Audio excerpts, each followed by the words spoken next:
Hi. Hi. Want to make sure we get some bloopers right up front. What I meant to say is, hey, Nikki. Hey, Selena. And hello, everyone, and welcome to Sweet Tea and TV. Hi.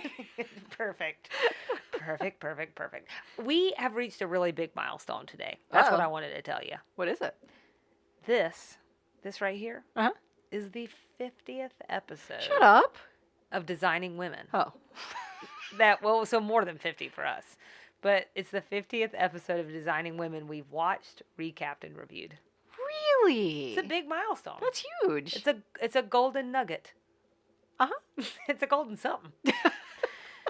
Whoa, I had no idea. So, that's a big milestone for you and I, but also if you're listening to this, it's potentially your 50th episode too. So, congratulations.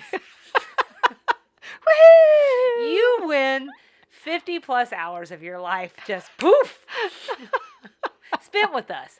Thank you for hanging out with us. Yes. Wow. 50. Oh. That means that we've also logged some serious hours with each other. This is also over the course of a year plus. I thought you were going to say we've logged some serious hours watching this TV show, and I was like, let's not think about that. Oh, yeah. No, because it's like way more than that with the amount of times that we have to watch it, that we're blessed to watch it. Yep. So, yeah. So wow. I want to make sure. Good on you for backing up and thinking about that. I think someone said in some sort of trivia or something that it was the 50th episode. I don't count. No. So, my counter's off. I know how that goes. It's also show and tell today. Oh, jeez. It's a big episode. Man, there's so much going on. I've got two things to share with you. One you already knew about, so I'm not even going to try and pretend. So you don't have to act like you're surprised, but we haven't talked about it here. Okay. Both of these items are from my dad. So first of all, thanks Dad. Thanks Bill. Thanks, Bill. We'll call you Dad. Well, I'll call you Dad. Nikki's going to call you Bill, okay? Let's not be weird. That would be weird. That would be real weird. Dad. And so what we're going to do is share here what dear old Dad got me for my birthday. Bill. I feel like this was like super thoughtful because he does occasionally listen to the podcast. And so he went out for my birthday and really tried to find some things that he thought would relate to things that we're doing on the podcast. So that's nice. It's very nice. The first thing he did is he got us a Designing Women trivia book. What? Yeah. This is brand new information. Brand new! So this is the time you don't have to pretend. Okay, now I see what it is. So now you can see it in real life. I only shot Nikki over a picture, so she's only seen it, not 3D. A quiz pic. Yeah. So we may or may not play this here, guys, because I'm going to be just transparent here and say that I'm not sure how good of a game it would be because we've only seen 2.5 of whatever we are. We're a little into the third season, so I just don't know we'd be very good at episodes. This. It might just be you and I being like, I don't know. No idea. I don't know. Who's that? I don't remember from when I was 3. You don't remember what your mom said about it in 1990. Right. I don't know. So, but we have it. I have it.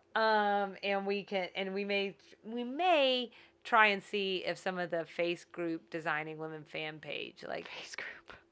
Yep, I just said that. Can we cut that? Nope, she's gonna leave it in. The Face Group. I got too many things in my head right now. It's too exciting. The Facebook group. Facebook group, the Designing Women fan page specifically, who is amazing, and they're if anybody from that group is listening, you all are the biggest fans.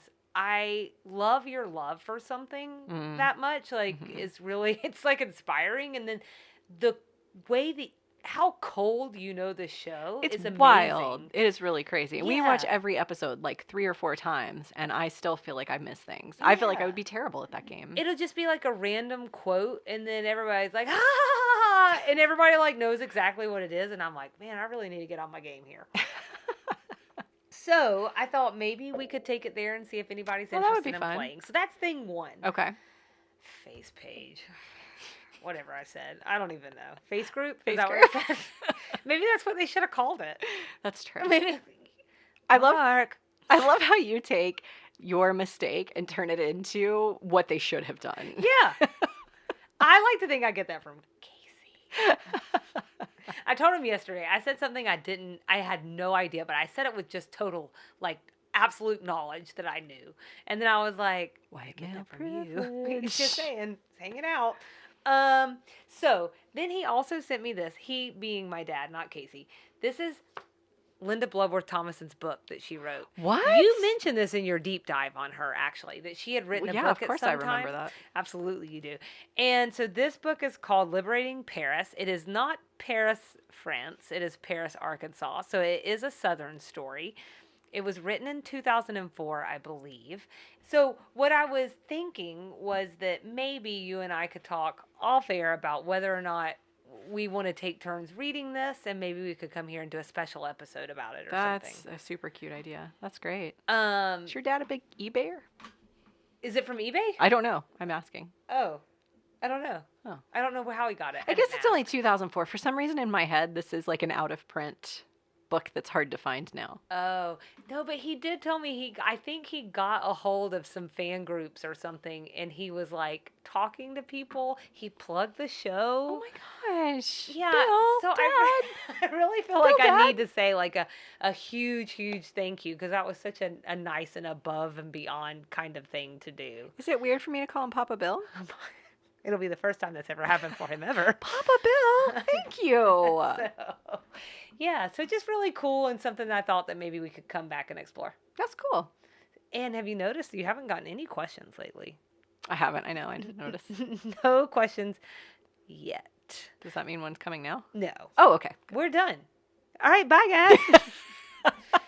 Let's get on to We're these. so far from done. Yeah, let's get on to these big hosses and something. We are so far from done because I have a sneaking suspicion Selena loved this episode. It's a show dedicated to breasts. You know I loved it. I don't have any. I get excited to talk about them. So this one is called Big Hoss and Little Falsey. Mary Jo inherits $3,000 from an eccentric uncle who stipulates that she must spend it on something frivolous. So she considers getting breast implants. Air date December 12th, 1988. We're calling this one Let's Take These Babies on a Test Drive. Written by LBT and directed by Harry Thomason, that is. Welcome back, Harry. Welcome back, Harry. General reactions. Very nice. Well, I really enjoyed this episode. You already kind of cut to the chase And we're there. done. Yep. And goodbye. The plot in this one feels perfectly suited to a 22-minute sitcom. So it was just like also very true to Mary Jo's character and who LBT has built her to be to this point. And because we've had a lot of heavier plot lines with Mary Jo, I really enjoyed something that was upbeat and built specifically around her. Mm-hmm. So that's my first general reaction. How about you? Similar vein, I think. So boy, oh boy, is this whole episode just a big reference for Mary Jo. So my major general reaction, I feel, and I hope I'm not jumping ahead to any point you were going to make later, I think we should talk about Mary Jo's reaction to the prosthetic breasts. She said that she felt more aggressive, which I think is code for confidence. But she said maybe she felt it a little too much, which I found was really interesting. And I think this maybe plays into her character a little bit. Maybe it plays into something different. I don't know. I love the idea of plastic surgery as an option for people who feel a sense of self-consciousness about something about their body. I think it's great that option is out there. I found it interesting that she sort of explored it all the way through. She has this major self-consciousness about her breasts. She explored that option all the way through and then ultimately decided it wasn't really right for her because it gave her too much confidence. I don't know. I just kind of wanted to put that out there and see how the storyline registered for you. And if you felt like that, the way that all played out felt realistic. I guess it depends on how you viewed Mary Jo and the way she was acting. So first of all, let me just say, I loved it. I also think that, I think maybe this is in my notes somewhere, but I'll just go ahead and say it now because it feels very relevant to what we're talking about here. But I feel like this episode somehow was ingrained in my brain the way that Elaine from Seinfeld is ingrained in my brain. Oh, okay. Mary Jo in this episode feels very much like my personality to me. I Okay. can't explain it, but like there's something there that just feels like I'm like, oh my God, she's kind of acting like I act this way, like dramatic, Yeah. and just like a little too much. There's a lot of over the topness going. Definitely over the top. Like I love to exaggerate. Everything that she's doing is like this huge exaggeration. But I think I guess it depends on like where are we confident, which is really important. I hope to get that someday. That would be wonderful. But like, where do we veer from confidence to aggression? Because I do think there are lines, right? Or confident to like cocky, or confident to a-hole, or And so I think it depends on like one's viewing of how she was acting, and then also. This kind of gets meta because we're talking about a not real person, right? But if Mary Jo feels like she has crossed the line somewhere, and it sounds like by the end she's crossed the line with her children who are the most important to her, then I think that gives us our answer. That like it was one thing to feel good about herself, and it's awesome to feel yourself, but when you start acting a little bit like too outside of who you truly are, then maybe you've gone a little off the rails. Does that mean she shouldn't have gotten a boob job? I don't know about that. I think she still could have considered it but at the end of the day, it seemed to me that it just like it didn't feel like her. And I love that takeaway. I really do. Again, I come back to like I'm a total plastic did surgery. I pass? I am a total advocate of plastic surgery if that's what you want. I think it's great that it's an option for people because I think there are things that can hold you back because you feel so self-conscious about them that they're debilitating. But I also kind of love that she explored it all the way through and decided it wasn't for her because it felt like she made an honest decision for herself. You know how I've talked about, and I talked about this last episode, and I feel like I talk about this on several episodes, but these circular plots. But even though like she was thinking about it, she doesn't do it. So you could argue that like she ends where she started, but not really. There was a journey. Yes. I felt that journey was there, and so I feel good about it. Okay. I also agree that it is your body and anyone should be able to do anything they want with their body. Anything, Selena? Yeah, anything. I think, yeah. I'm like, yeah. Anything. I'm like, wait a second. What's behind that? I don't know. I'm going to go with yes, though. I'm going to go with yes. Don't tell me what to do with my body. I'm not going to tell anybody else what to do with their body. But what I will say is this, and this is really a very hard thing for me to articulate. So I want to start by saying that I was not planning to say this, but I'm going to say it anyway, and I hope I don't offend anyone because I don't mean that. I don't mean to offend anyone. I'm nervous. What I will say is that while I think that anybody should be able to do anything that they want with their body, I do also kind of hate that people feel like they're not valuable enough just being themselves. That because I think there's so much pressure out there. And I think while there's a lot of men, I bet you if we looked at the stats, more men than ever now are getting plastic surgery. Join the party, guys. But the thing is that I just feel like so much pressure gets put on women. And to be something. So as long as you just want big breasts because you want big breasts, and it's not because, or whatever this thing is that you're changing about yourself, and it's not just because the world wants it, that's great. But it feels like to me that sometimes it's that outside pressure. And some of it I think is conscious, and a lot of it I think is subconscious. Yes. But it's the world we're living in. But that's the one thing I'll say about it. It's just that I think everybody is beautiful in their own different way. Except for me. I hate the way I look.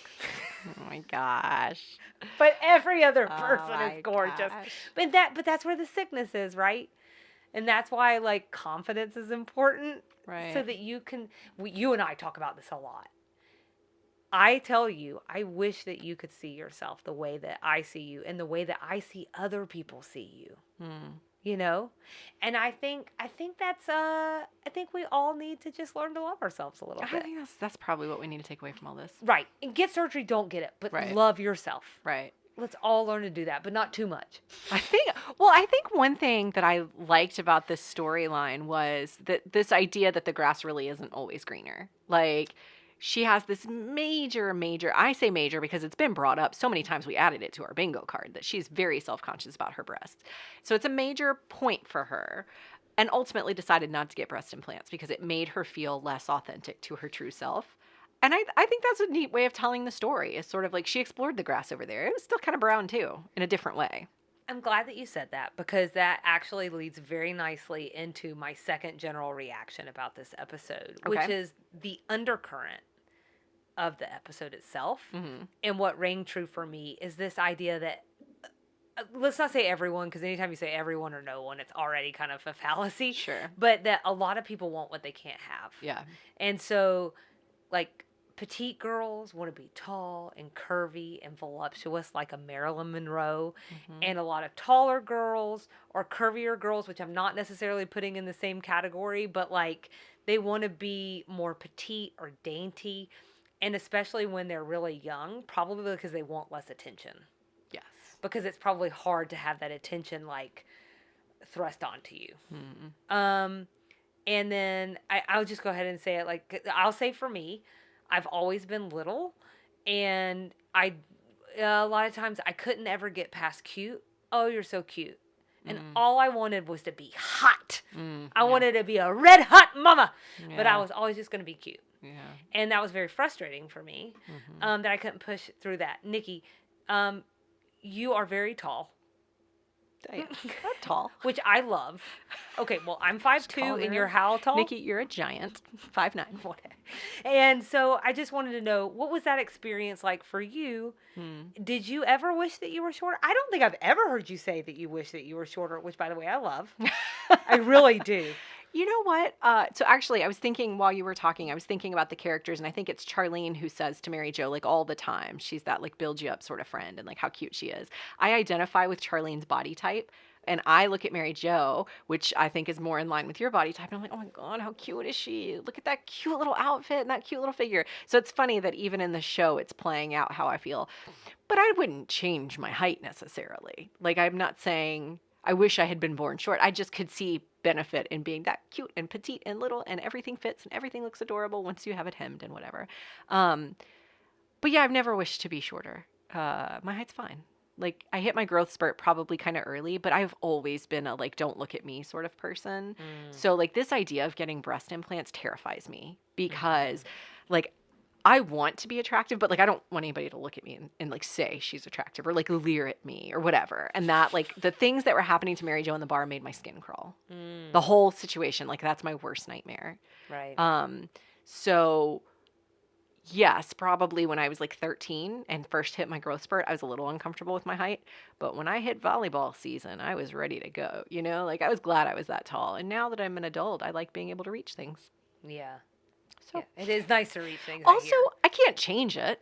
So, like, there's no point in self-loathing over that. I'd rather self-loathe over something I can change, like my nose. I could totally go get a nose job if I wanted. I'm not going to because I'm a wimp, but I could. And so now I can self-loathe over that because that's something I can fix. My height, they're not going to chop my legs off. You know what you're saying. Do Yeah. you? I do. Did I take some mental leaps that didn't really track? No, not at all. I'm just trying to process. So yeah. If I'm going to hate something, I want to focus on something I could potentially change if I wanted. Yeah.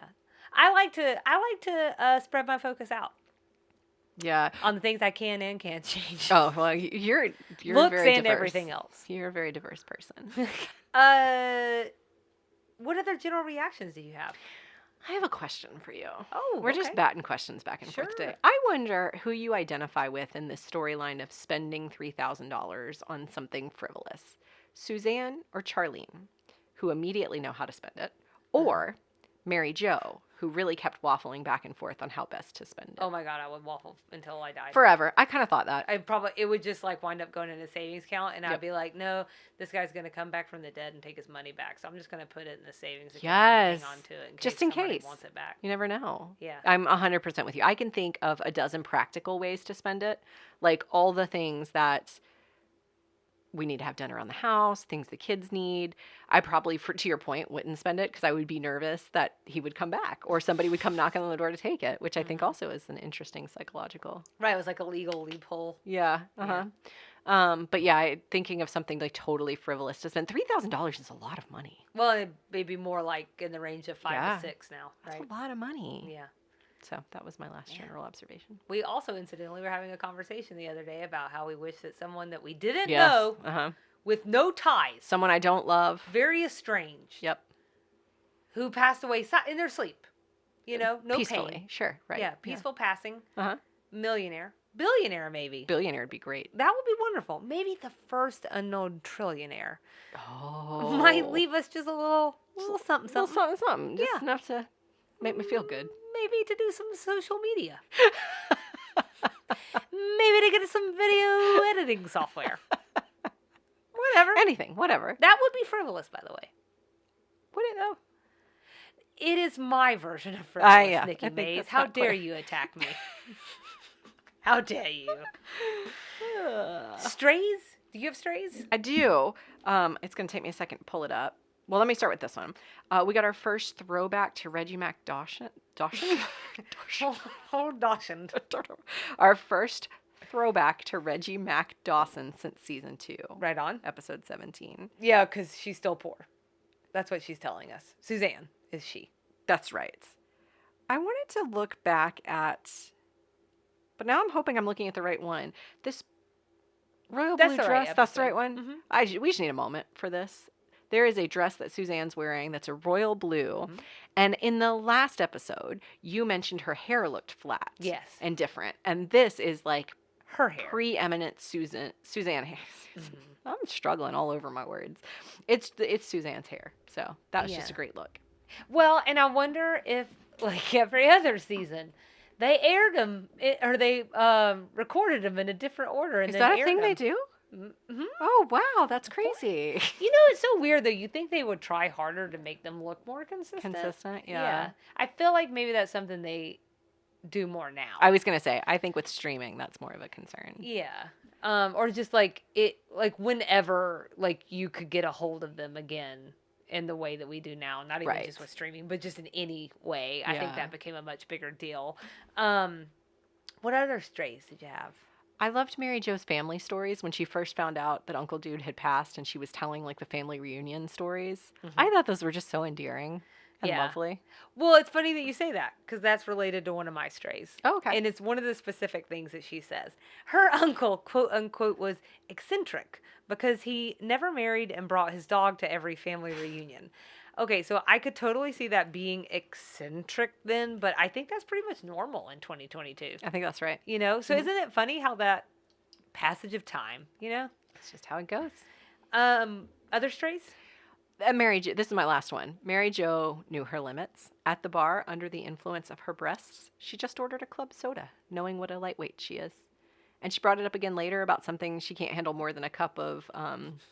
She can't handle more of a cup of liquor or breasts or something. What a lost opportunity to say boobs or booze. Oh, dang. That should be the name of this episode. Well, there we go. I just love a self-aware queen. I just think that's great. Yeah, that's pretty nice. This is my last stray. I'm going to say one more thing about that. Yeah. You mentioned at the very beginning this idea of character development. And Mary Jo is just so far almost the most well-developed character in the show. Like, I feel like we have all these quirks of her personality that we just keep coming back to and exploiting and exploring and all the things. I just feel like I know so much about her. She got breast issues. She can't drink. And I do think a lot of that is Annie Potts. Also. Mm-hmm. Just being, like, a knockout actor. Mm-hmm. Like, who is doing a wonderful stint right now on Young Sheldon. But, like, I just want her to do even more. I just think she's so cute. Great. Yeah. But so my last stray is that I think this episode directly inspired one of my favorite Will and Grace episodes. Oh. Were you a Will and Grace fan? Yes, in reruns. Okay. Not when it was on air. So you have really no idea how much you've seen? No. Okay. So there's an episode. Grace is also a very unfull-chested woman. Okay. And she is somehow reconnected with a guy that she used to want to be with or something, and they just could never make it work. It actually turns out to be Luke from Gilmore Girls.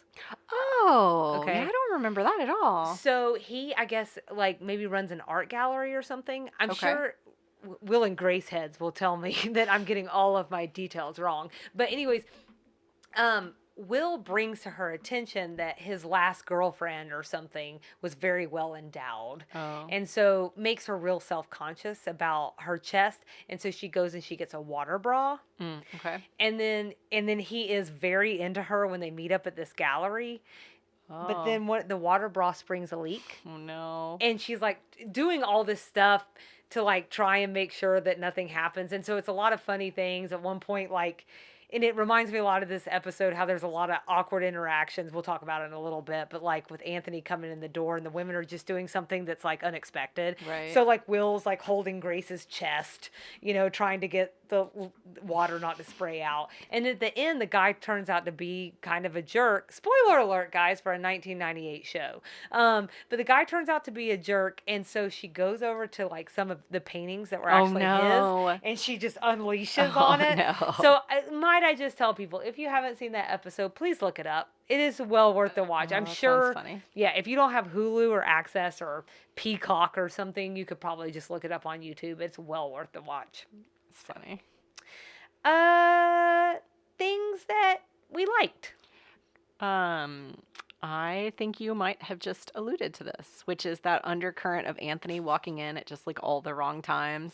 When Suzanne announces Mary Jo wants implants, when Charlene is feeling them. Like, I just thought that timing every time was so funny.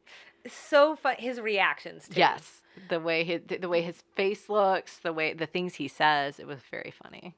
It's also really still today true to life. Like, I know some of it's kind of gendered because it's like stuff going on with women, and then he's like a man and he walks in.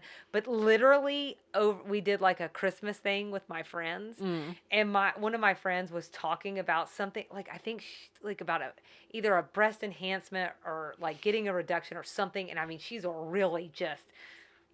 First of all, she's like that friend. I love her to death. We've been friends for like over 20 years, but you will definitely see her naked the first time you ever meet her. Like she is, I think we're never nudes. She's the always nude,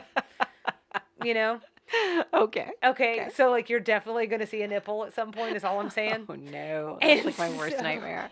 And so he walks in and she's just right in the middle of this very detailed story, and he very much so Anthony's it. His jaw drops down to his toes, and then he just sort of very robotically does a quarter turn and heads out the door. That's my cue to leave. And it happens about 3 times.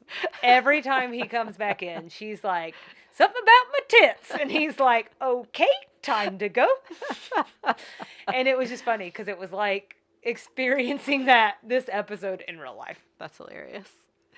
I also mentioned earlier, one of the things I really liked about this episode was how they explored that part of Mary Jo's quote unquote personality, because she's not a real person, but her character. Sure. They explored that a little bit more. It's clearly been like a massive insecurity for her since season 1. I think that's when we got our first reference. Mm-hmm. And so I just like the consistency in character development. Yeah, it's nice. I like the interplay between Mary Jo and Julia on this one. Okay, because Mary Jo drafts Julia into her small chess club unwillingly. Oh, God, that's right. Yeah. And she's not meaning to, but she's definitely like slamming Julia so unintentionally awful. the whole time. But it's really funny.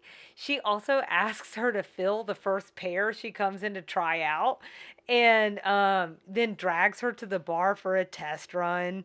And then, like, not to mention, she invites her in the first place because she is smaller chested than Suzanne and Charlene. Like, the whole thing to me was delightful, especially with Julia, because Julia's cocky. Yeah. Julia doesn't have any self-esteem issues. Yeah. So she was very annoyed though at that whole thing. She was irked. And then, what else did you like? Those were my likes. Okay. Buckle in. Okay. All right. So the writing on this one. Sorry, I had to buckle in. You like a Six Flags ride. Yes. Like you're in. I'm in. Strapped I feel like I'm going on a wild ride. So the writing in this one is just exceptional. For me, it was anyway. I liked a lot of the dialogue. Mm-hmm. Suzanne's comment about training bras. You little people have to train yours and you call us dumb. That was so witty. Okay. And I loved it coming She's from just so her. good. Well, then, so we get Mary Jo's bank teller story. She comes in and she's like, people treat you completely differently. Even women. Like this morning at the bank, there's this woman teller in there who's usually very rude. Well, I just walked right in there and plopped him right up on the counter, and it intimidated the heck out of her. She had a whole new look of respect on her face. I love that. Then when she gets her, you alluded to this earlier, but to me, this was just golden. So I want to say not just that she was talking about borderline aggressive, but specifically what she says. She says, I think these things are supposed to make you feel more feminine, but they make me feel aggressive. Kind of macho-like. I tell you, if I go up to a D cup, I think I could get in a fist fight. And I just, every time I watch it, she delivers that so perfectly. I can't believe it. It's so good. Yeah. Then we get some great lines in the bar scene. Julia's low-key, not so low-key annoyance with Mary Jo and her comments to the bartender, because nobody does hottie quite like Julia. So the bartender asks, just the two of you? Julia says, no, actually there are 4, but we're the only 2 that will be ordering drinks, I think. And I thought that was also phenomenal. And then even the guy's reaction after Mary Jo's awkward line of questioning was really funny. We'll get to it in cut lines, but that whole part of the scene didn't make any sense to me for the most part. Oh, really? And Without the there's cut lines? Okay. So I did look for the cut lines on that one. I couldn't help myself. Obviously, I'm going to let you take that part, but this... Thank you. You're welcome. It's such a gift, right? You're very perceptive. Yes, that's what we were after, all right. Now that you're on to us, we may as well move along before all the big girls with big ones are gone. Actually, I think he just says all the girls with big ones, but you know how much I would love to hear somebody say that? Charlene calling her the tit monster. That's a word. That surprises me that was on TV. Yeah, I know. And then I thought it was like, it even played into, like, I could see Julia being like, I hate that word. Yeah. And I kind of hate that word. Yeah. But I can't help it. It's still, I hate it, and yet it makes me laugh. Right. And so I'm going to say it. But, like, even, like, this aspect of her hiding from Mary Jo, like, when she comes in the door, she's kind of crouched behind it. And then she said, like, she's trying to make sense of it, and she says, maybe she was frightened by a breast as a child. And then my last separated from the dialogue itself, is I actually thought just the ending was handled nicely. She decides they're not for her. Handled. Nice. Handled. But she does understand why it makes sense for some people. So I like the fact that we're not poo-pooing, no matter what side of the line you fall on. And then she bought all the girls in their family TV telephones. That's true. She did. The world's first FaceTime. That was nice. Face group. Face group. Face group, I hear it's called. What did you not like? I feel like my list of likes should have been so much longer because I don't have anything I didn't like in the episode, except that weird bar interaction. But it was mostly because I just didn't understand it. Okay. So I don't know that that really counts. Okay. Well, I liked everything else. If you were having a hard time understanding it, I think that's a problem. That's what I think. Because I think something was missing then. For me, I don't know what I was thinking 1 month ago when I watched this, but it says here not anything that isn't just nitpicky. Oh, good. So who knows? What were the nitpicks? Oh, I know what it was because I rewatched it this morning. I feel like, even though some of it was funny, the whole setup for how we get to Mary Jo learning about the money was very long. Like, first Suzanne, the whole, like, runner was Suzanne stealing mail. She's checking everybody's mail. First we get the Cosmogon. Oh, I thought that was hilarious. Like, I know that jokes need threes, but it just felt like, from a rewatchable standpoint, like, it feels like very long every time I have to rewatch it.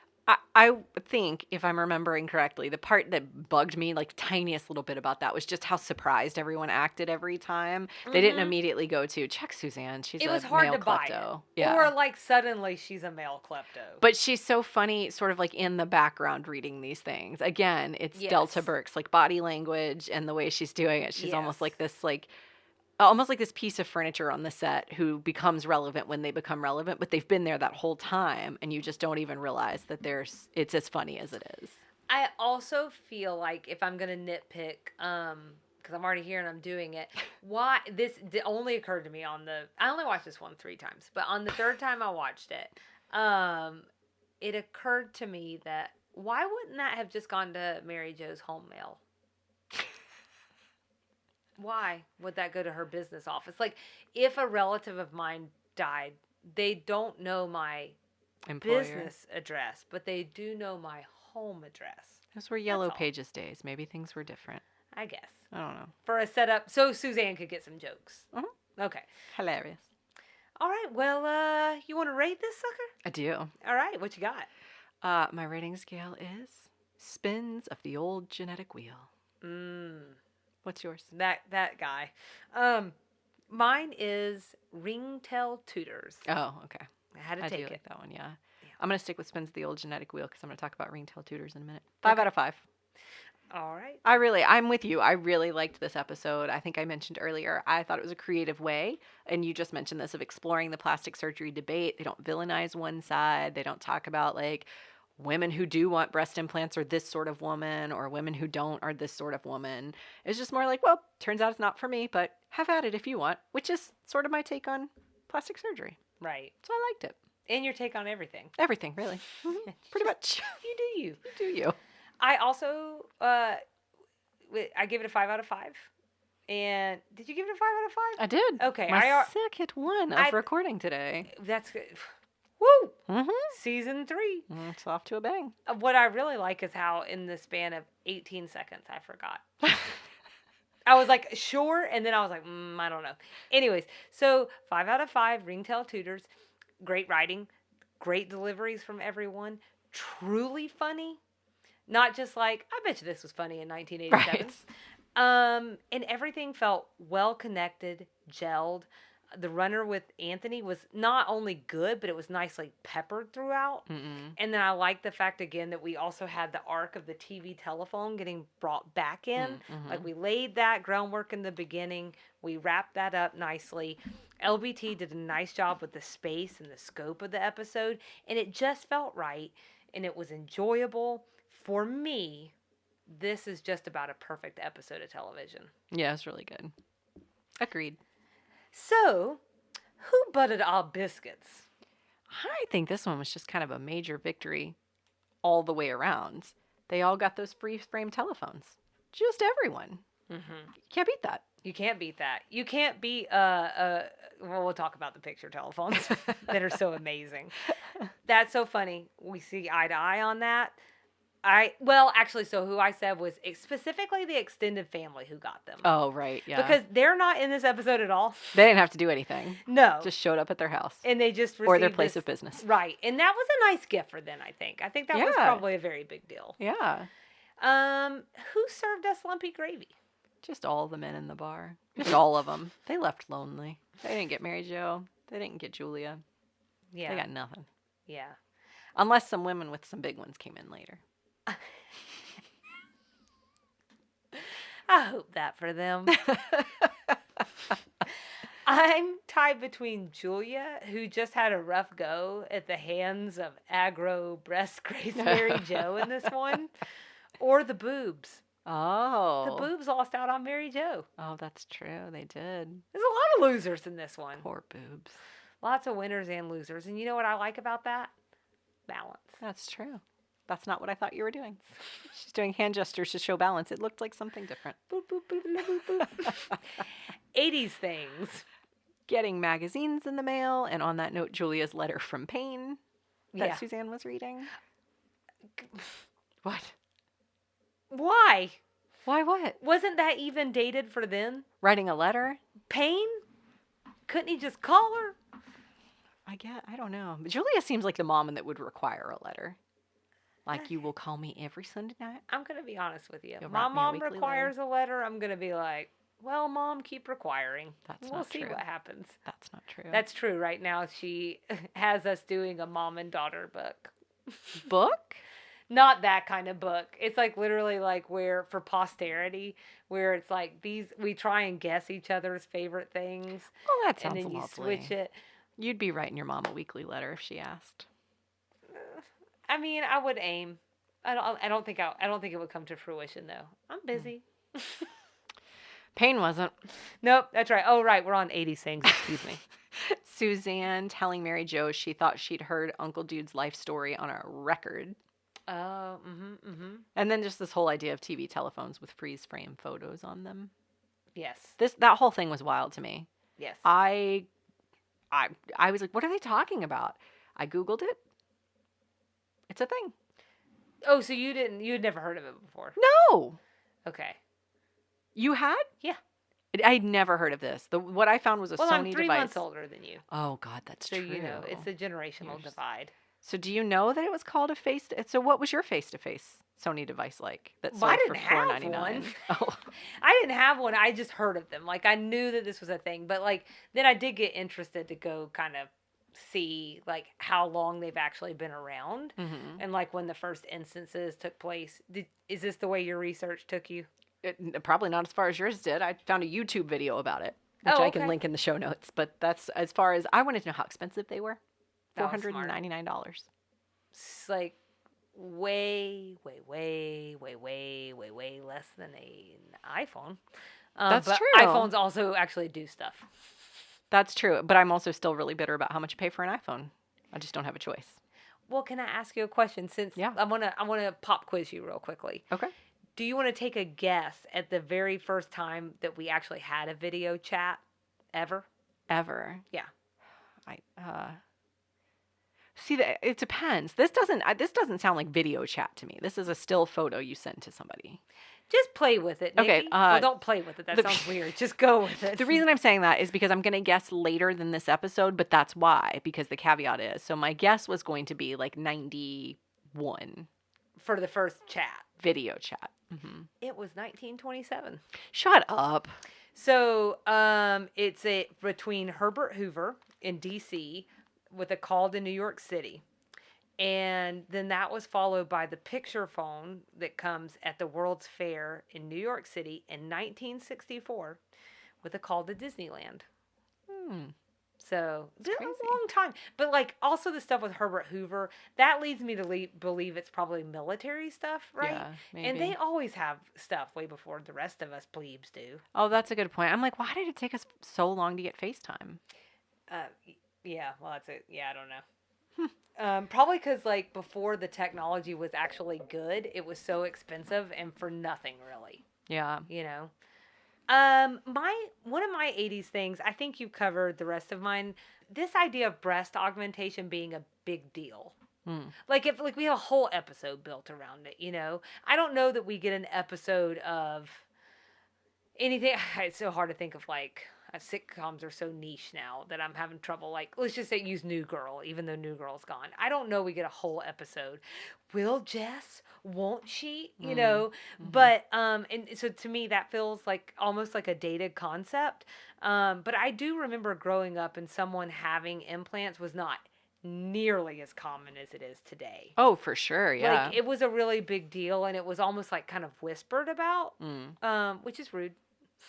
And people suck. But that really started to change in the 90s, definitely in the early aughts, and especially around the time that things like, I don't know, like Botox and stuff took off. Mm-hmm. And like people are just doing more of these things. It's like there's Botox parties. There's just, I don't know, there's just a lot more freedom and openness, I think, about My things. dentist offers Botox now.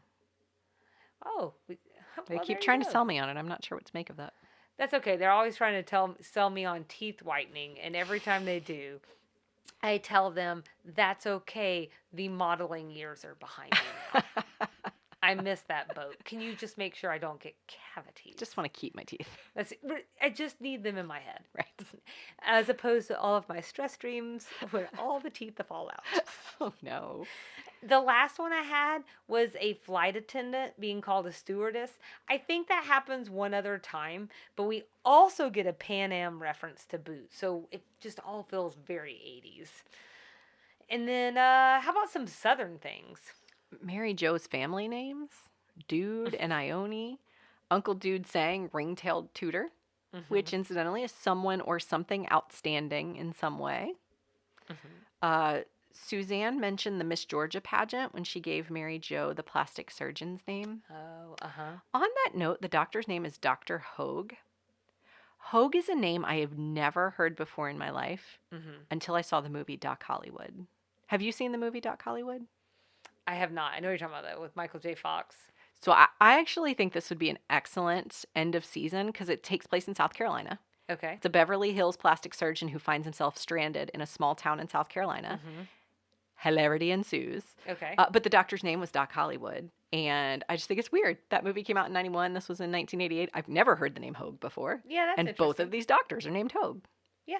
So. Well, I love Michael J. Fox, Wow. and you could sign that one. You could sign me up for that one. I think I think you would enjoy watching it. It's a very cute movie. I would watch it again. I've seen it a million times. This is also one of those things like where I wonder if I'd watch it and then be like, oh crap, I have seen this. Probably. But I'm still like happy and willing to do it just because I love Michael J. Fox. He's so much. delightful. He And he's really is. really good in this movie. All right. So anyway, that was my last Southern thing. Okay.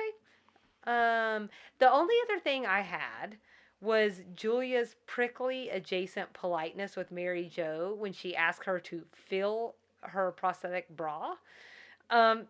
It just the way she did it is so Southern. Like it's not like she would never be like hell no. I mean I would. Right. But I'm a bad Southerner. But she's like maybe some other time and no thank you.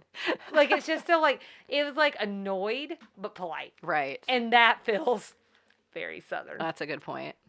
What about references we need to talk about? Just the whole title of the episode. It was a Okay. play on it seems to me to be a play on the movie Little Foss and Big Halsey. Did you watch the video for it? No. Looks like a real winner. Oh, okay. So it's a 1970 American comedy drama film directed by Sidney J. Fury. Robert Redford was in it. It also featured Lauren Hutton. Who has been a reference on here before. Oh, really? I don't remember. Charlene references her. She references The specifically. teeth. Yep. It sounded to me like the movie had nothing to do with dirt bikes. I mean, it had to do with dirt bikes, nothing to do with breast implants. One of those two. It had nothing to do with anything. It had to do with dirt bikes and not breast implants. So all I can figure is the title Play on stuck with words. LBT for the play on words. I think, yeah, but I was also like, so I watched like, I thought previews were bad today about giving away the plots. Where like basically sometimes Casey and I'll turn off a preview because we're like, what? We don't even need to see the movie. Right. Thanks for capturing everything for us there.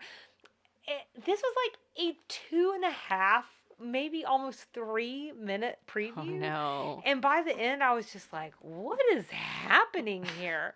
And I have to tell you, I like Robert Redford. I have no want to see that. It looks just like no offense to the makers of this movie or the people who starred in it, but let's blame the preview. Maybe it's a lovely movie, but it just seemed really weird, kind of.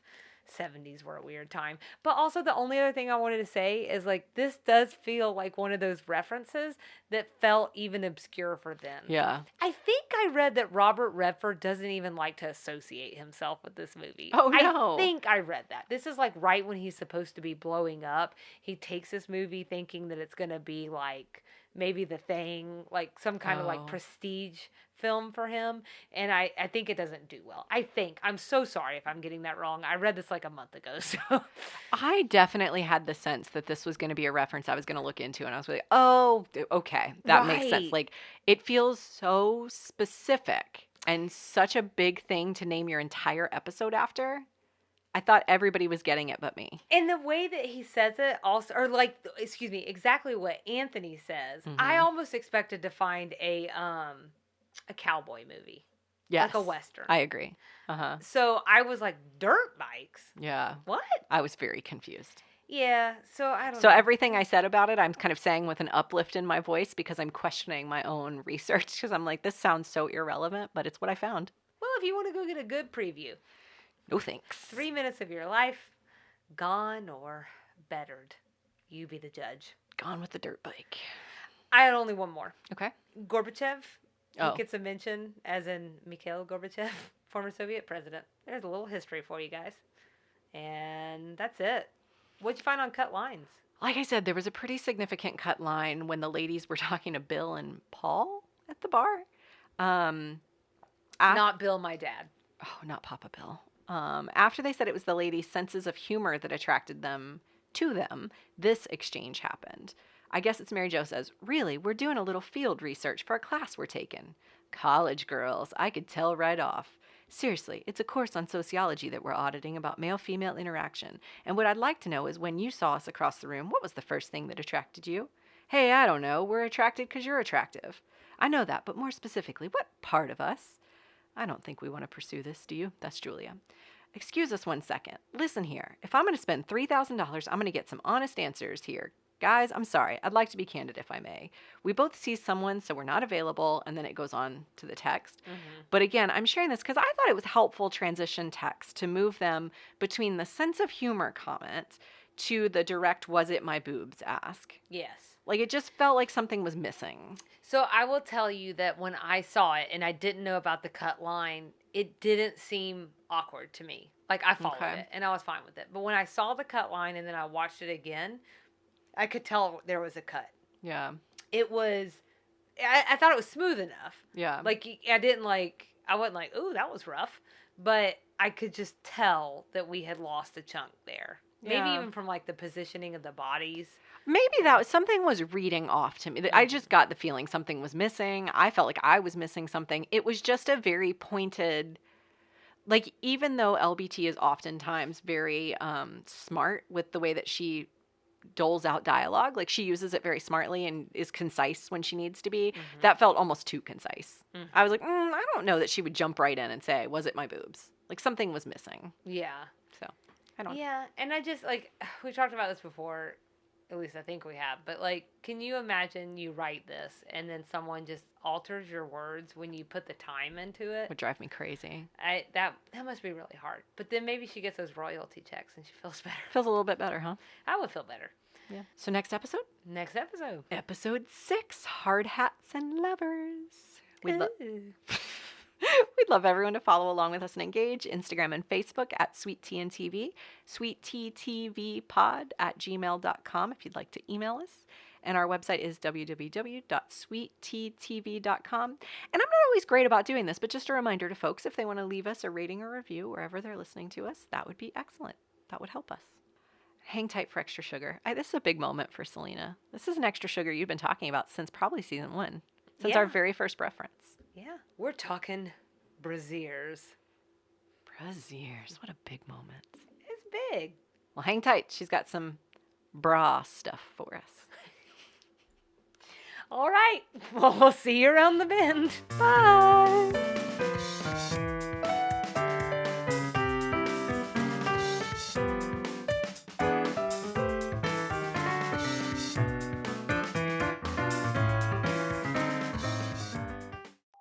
Welcome to this week's edition of Extra Sugar. Nikki. What? I mean, well, we just said it. But it's been a long time coming. But episode 5 finally opened the door I've been waiting for. The door to bras. I'm so happy for you. This has been a lot of build up for you. And I think I want to be very clear. I'm not excited because I love them. Nobody does. They're the worst. But I've just had this sneaking suspicion that they're fascinating ever since season 1, which you alluded to. And when we talked about it, we actually talked about Howard Hughes using engineering to invent the, keep me honest here, the cantilever bra? Yes. Okay. I think last time it got unwieldy. It doesn't matter. That's fine. Yeah. I'm like, the cantaloupe bra. Well, that would make a lot of sense. Over-the-shoulder-boulder-holder. I get right. And speaking of that, are you ready to talk about the one, the only, the over-the-shoulder-boulder-holder? I am for you. That was a beautiful Southern accent, wasn't it?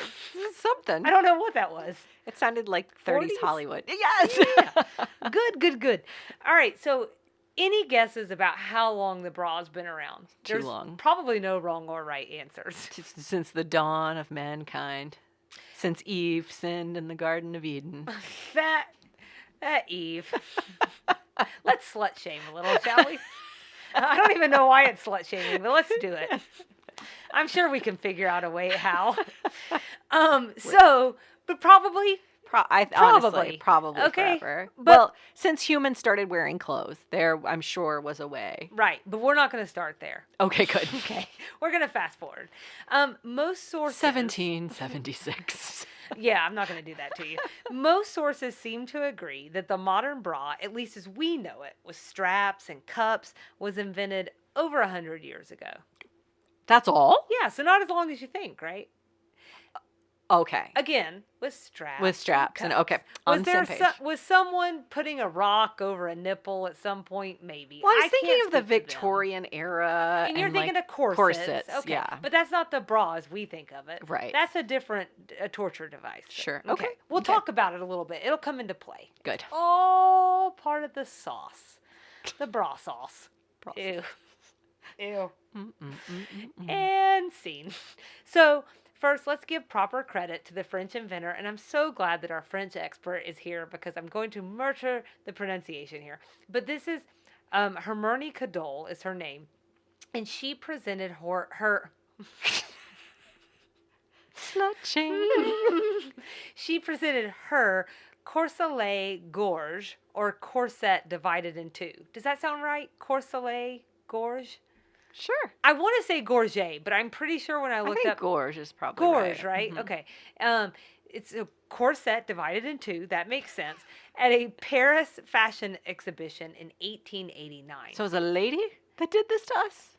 Well, hold on. See, okay. Oh, we're going to get there. there. Okay, sorry. We're going to get there, including your commentary there. Because I think that's really... No, it's okay. I didn't buckle up well enough. No. Your comment is good because it's going to come into play about whether or not it really is a torture device or whether it's something else, okay? But for our purposes anyway, we're not going to talk about Hermione. We're going to talk about the U.S. inventor, Mary Phelps, a.k.a. Polly Peabody, a.k.a. Caress Crosby, more on that later, who received the first U.S. patent on November 3rd, 1914. Okay. So why did she make it? So you don't have to answer. She hates women.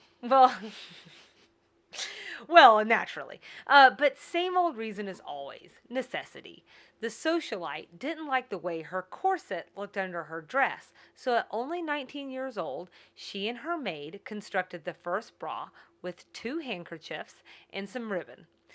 Whoa. Oh my. You got to use what you have. You know what I'm saying? Not only did it make for a sleeker looking silhouette, it also made her freer to dance and move around, unlike the confines of a corset. So, okay, so you see where I'm headed here. Yeah. Okay. Mm-hmm.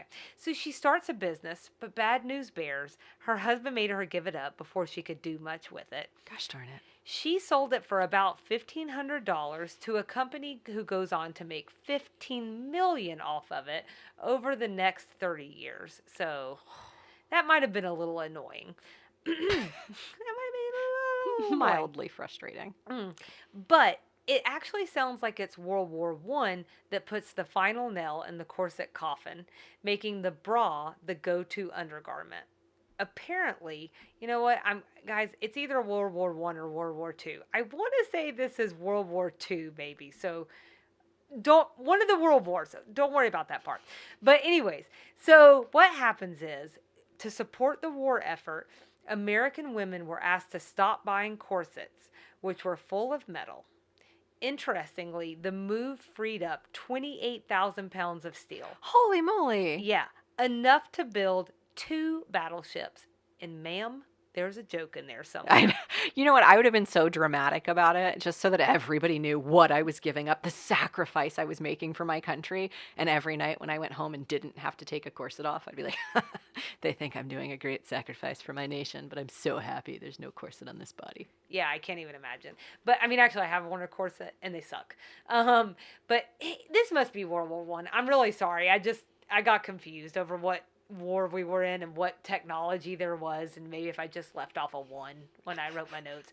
It's not important. I just want to give y'all some behind the scenes into my brain and be glad that you don't live there. So there was one big component missing still from the bra of this era.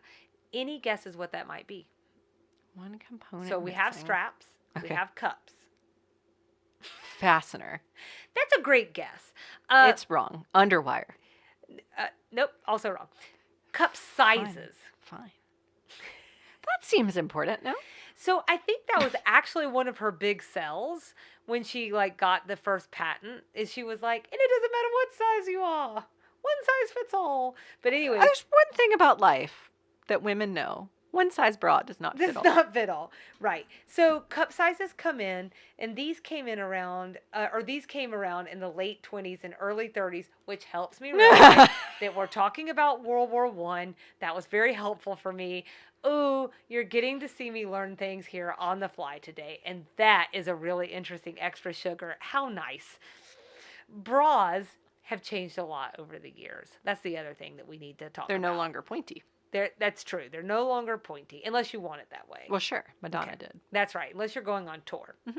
So let's talk about some of the more interesting or enduring ones. Okay. The first one I want to talk about is actually the training bra, which gets the really specific mention in this episode. Mm-hmm. Specifically, Heaven's Littlest Angels gets a mention from Mary Jo.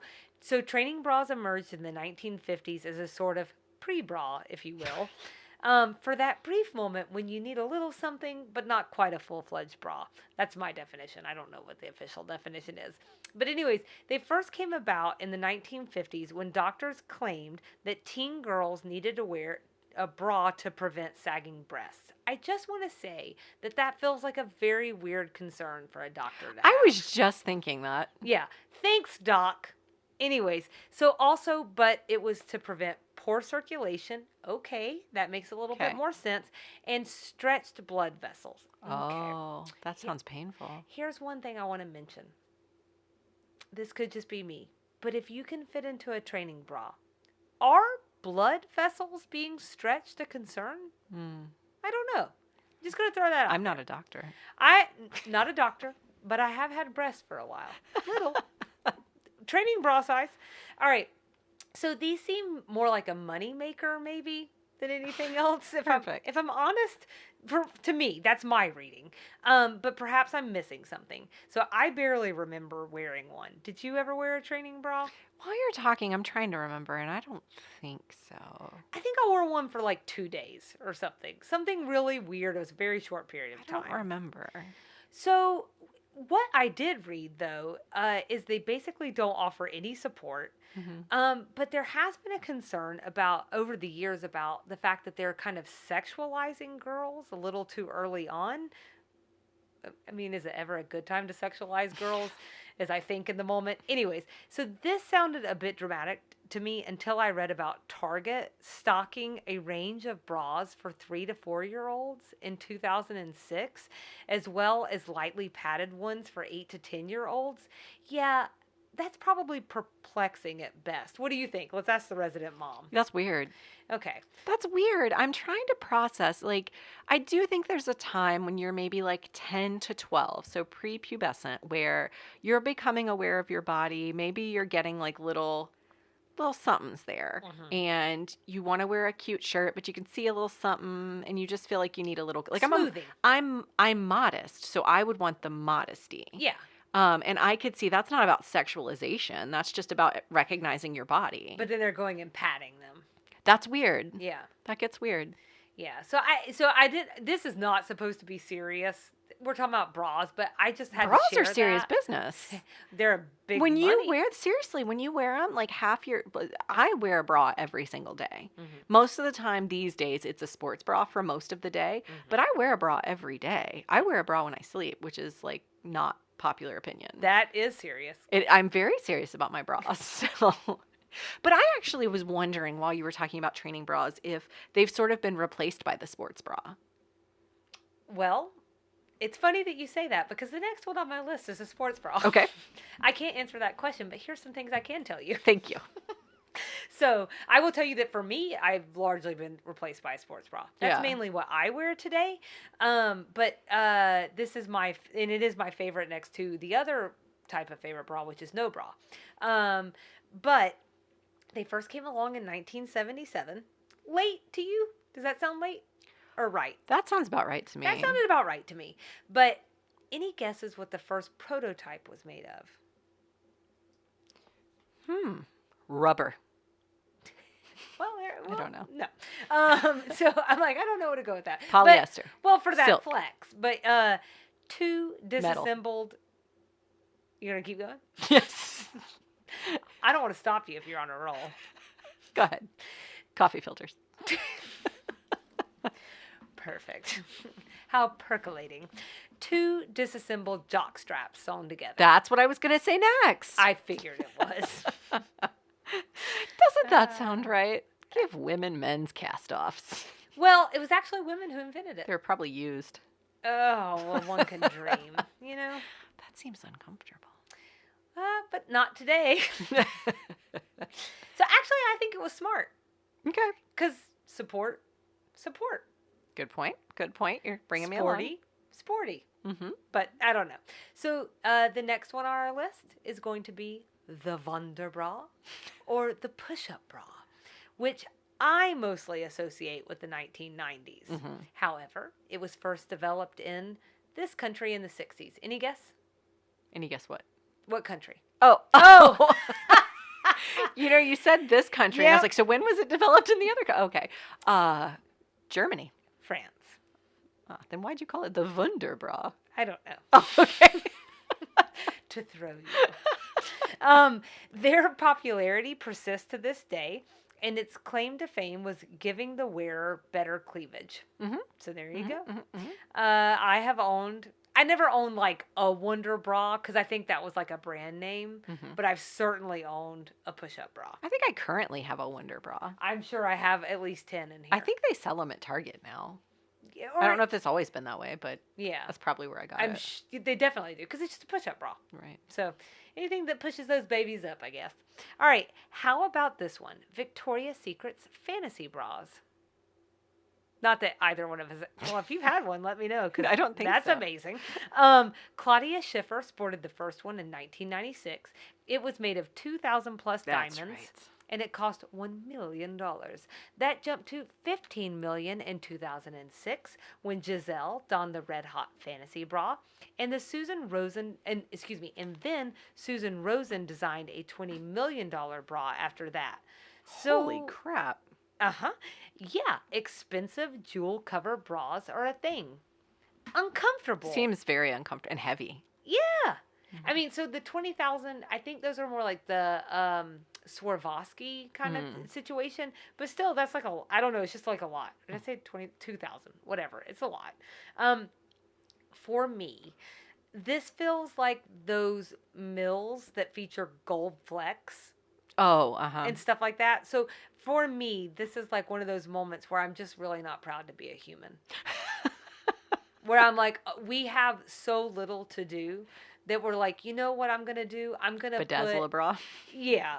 With like, I'm like, can we then sell it and then like feed some people who are homeless? That would be nice. Okay. So anyways, but also like, awesome. The next one up, mentioned this at the top of the episode, the water bra. Right. So this is my time capsule. Did you ever Oh. have a water bra? No. Oh, That sounds dangerous. this was one that me and all of my light-chested friends headed to the mall for. Really? Oh, yeah, back in the early aughts. So it sounds like they debuted in the late 90s, but became really trendy right at that time that I was looking to be, but never was, really busty. Apparently, you can still get them, which I had no idea. But I thought this was interesting. It's not really just water. I was sitting here thinking that sounds moldy. Is it gel? It's water and oil.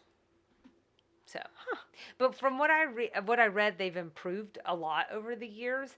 And apparently in 2005, I don't know if you've heard of this or not, but Avion briefly released their own water bra. What? So it was supposed to be cooling. I want to say for the record, that's fair.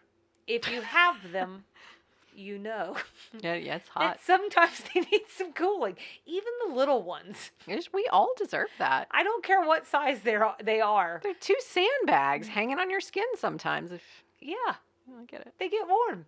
But the product was a massive failure. No. So, sorry, Avion. You tried. Memory foam. Oh, yeah. Eh, Sounds hot. Have one. Okay, I've never had a memory foam bra. Sounds hot. So this comes along in the 2010s.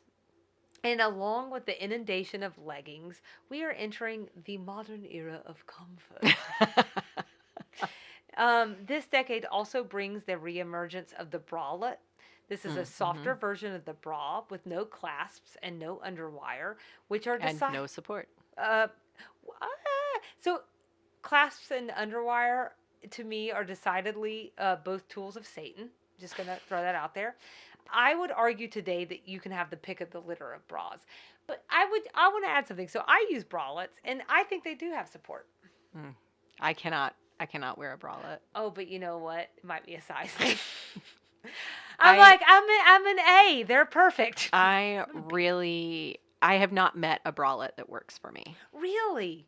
I've tried them. I do have one that I'll wear occasionally, and I'm super uncomfortable the whole time I'm wearing it. Oh, see, I think they're pretty comfortable. Now, I do notice that it's not as much support, but the band is like pretty okay. And maybe you've landed on a good brand. Something I found at Marshall's. So, and normally I'm not. That's a hit or miss situation. Okay. Yeah. But these that I got were pretty good. They were part of some Maryland collection. Good for you. I'm really living my best life.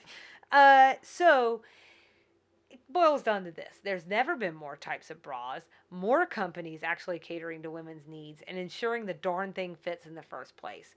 Because a staggering 80% of people who wear bras are usually in the wrong size.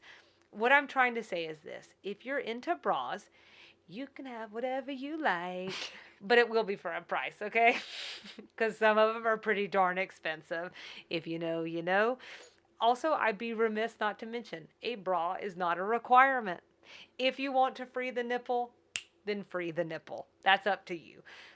But we need to talk about Caress Crosby. We just got to do it. This is Mary Phelps, the inventor of the bra, but I like Caress Crosby. I think that's a nice bra name. Okay. But before we do, is there any big bra, just any bra you felt like I'm a glaring error that I'm missing? I was curious about the strapless bra. Oh, great. Another torture device, yes. Strapless bras are the worst. It's my least favorite. My other question was, I have something that I wear often that is sort of a cross between a sports bra and a bralette. And I don't know if that intersection exists, or am I just wearing like a non-sporty sports bra? So you're talking about it has clasps? It does not. Oh. It's totally claspless. Okay. There's no underwire. There's no... But they're just cute. They're not... It's not cute. It's not cute. It's not cute. It's kind of like a nursing bra. I don't know if you've ever seen one of those. It's, again, like a cross between a regular bra. But this has no clasp to like pop down so you can pop in the thing. It's just like it's honestly my PJ bra. And I don't know how else to describe it. And I don't know if maybe what I'm actually describing is in fact a bralette. And I'm only comfortable wearing it in my home. I'm not sure, honestly, without seeing it, which seems okay, weird. hold on. I'm just kidding. Just kidding. The look of panic on her face. That I wasn't I'll see if I expecting. can find a picture of it not on me, but like at the store to show you. Okay. Yeah, and I mean, we don't have to throw that up on social media or anything. You could just show me. Excellent. Thank you. Well, if it's in the store, I guess I really don't care. So Caress Crosby. Okay. That's right. Mary Phelps, U.S. inventor of the bra, who also went by Polly Peabody during her first marriage, and then Caress Crosby after her second marriage. So she has a whippet. This is a type of dog. I don't know if you knew that. Okay. Or not. Okay. Whippet's Not also whippets. a drug. Yeah. Yeah, and also something you do real good. But brace for it. The name of her dog? Clitoris? What? Now, let me tell you why I'm saying this. I'm not trying to be salacious. Rather, I'm trying to help you and our listeners understand this is not your average person in the early 20th century. So, She's an upper crust socialite from New York City, and she did not want for much. So when I was talking about her missing out on all that money, I think she probably Did fared okay. okay Okay. anyway. Her family tree included a Crusades era knight, the founder of Boston's Dorchester neighborhood. Yes, Boston, you can tell me how I'm screwing that up. I'm Southern, okay? A Civil War commander, also the steamboat developer Robert Fulton, and Plymouth Colony's first governor. Holy moly. She was a very prestigious lady. After her second marriage generated quite a bit of scandal in Boston. At some point, she moves from New York to Boston. I don't know the whereabouts and the move there, but it happens. But she and her husband move on to Paris, ironically, home of the other bra inventor I mentioned, Hermione Cadol. Which I just realized I pronounced her name a different way that time. It's fine. All right, so the Crosbys were pretty wild, even for today's standards, with some pretty intense partying, an affection for opium, an open marriage, and a suicide pact. They Good were giving Lord. me those early 2000s Angelina Billy Bob vibes. Oh. In a strange twist, her husband goes through on their suicide pact, but no. not with her. With his mistress. That's not funny. But It's terrible. shocking. It's shocking, right? Oh my gosh. But I only mention that again to say, like, I think this woman's life took a lot of strange turns. But before that happened, he and Caress had gone into publishing. And they printed not only some of their own works, but that of D.H. Lawrence, Kay Boyle, Ezra Pound, Lewis Carroll, James Joyce, Hart Crane, Robert Duncan, Anise Nin, Charles Bukowski, and Henry Miller. So Caress later, even after her husband passes, she goes on to print works by Ernest Hemingway, William Faulkner, and Dorothy Parker. Wow. She returned to the U.S. in her 40s, long enough to open a gallery in D.C. and marry a football player 18 years her junior. Go, Caress. Oh, wow. Then she heads for her final home in Rome, where she buys a castle and she's developing a community for artists. Wow. She goes on from there. She starts 2 political organizations aimed at bettering international diplomacy, Women Against War, and Citizens of the World. And she dies in 1970 at the age of 78. At that time, Time called her the literary godmother to the lost generation of expatriate writers in Paris. Oh, that's cool. So, I mean, how have we never heard of this woman? Yeah, that's crazy. It's crazy. What a woman, what a life, so many accomplishments, and it all started with something so many of us wear to this day, the bra. So, I have some parting thoughts, but before I go into those, is there any questions that you have about Caress? Anything that I can answer for you? It's not about Caress, but I found my bra on Target, and it's literally called the Cozy Bra. Oh, really? Mhm. Ooh. You heard that, everyone. If you wear a bra, get the Cozy Bra. Get the Cozy Bra. I mean, you got to. It's in the name. It's Hanes. It's telling you right here. You know what I'm saying? Mm-hmm. Perfect. I will also be looking into that It's incidentally. great. So today, and this connects back to what you were saying at the beginning. So it's going to come full circle. It all comes full circle. like a bra eventually. cup. I would say that most people would call the bra confining, but it was actually very progressive for its time. It freed women from constraints of the corset, and corsets weren't just uncomfortable and restrictive, they could be downright dangerous. They were often laced so tightly that breathing was restricted, which would lead to them fainting.